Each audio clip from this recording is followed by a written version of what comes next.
اولاد اللہ کی نعمت ہے، یہ اللہ کے پیاروں نے بھی اللہ سے مانگی ہے، اور اولاد بھی مانگی ہے اور نیک بھی مانگی ہے۔ اے اللہ اولاد عطا فرما اور نیک عطا فرما،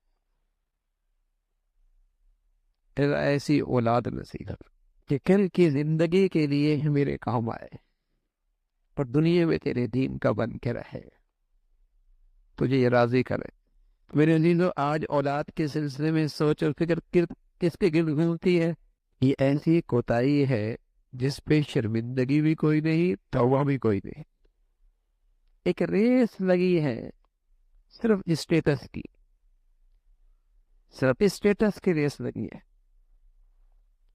کس تعلیمی ادارے میں، کہاں جا رہا، کدھر پڑھ رہا، بلکہ ایسی عقل و دانش پہ پردے پڑ گئے کہ جوان بچیاں ملک سے باہر، کیوں؟ اسٹیٹس کے ریس میں چلنا۔ بڑا دل کرتا ہے ماں باپ کا، بڑا حوصلہ ہے۔ اس باپ نے بھی اپنی اولاد کو کیا دیا کہ اس کی ایمان شرم و حیا کو خطرے میں ڈال دیا۔ اس نے بھی اپنی اولاد پر کیا احسان کیا؟ اس نے بھی کون سی ڈگریاں اور تعلیم دلا دی؟ جہاں اس کا سب سے قیمتی سرمایہ ہی اس سے چھن گیا، نہ حیا رہا، نہ غیرت رہی، نہ ایمان رہا۔ اللہ کے نبی صلی اللہ علیہ وسلم فرمایا کرتے تھے، الحیاء من الایمان،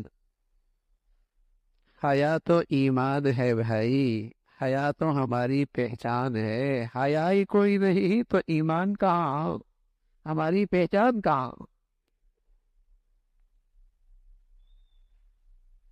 ذالک ادنی ان یعرفنا، ذالک ادنی ان یعرفنا، حیا تو ہمارا ایمان ہے، حیا تو ہماری پہچان ہے۔ کتنا بڑا سرمایہ لٹا دیا، اور کس کی خاطر؟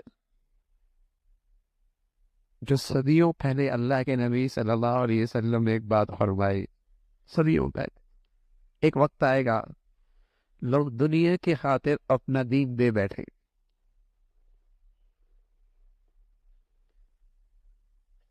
دنیا کی خاطر اپنا حیا، اپنی غیرت، اپنا ایمان، اپنا دین دے بیٹھے۔ کس لیے؟ دنیا کی خاطر، دنیا کی خواہشات، نفسانیت، اسٹیٹس۔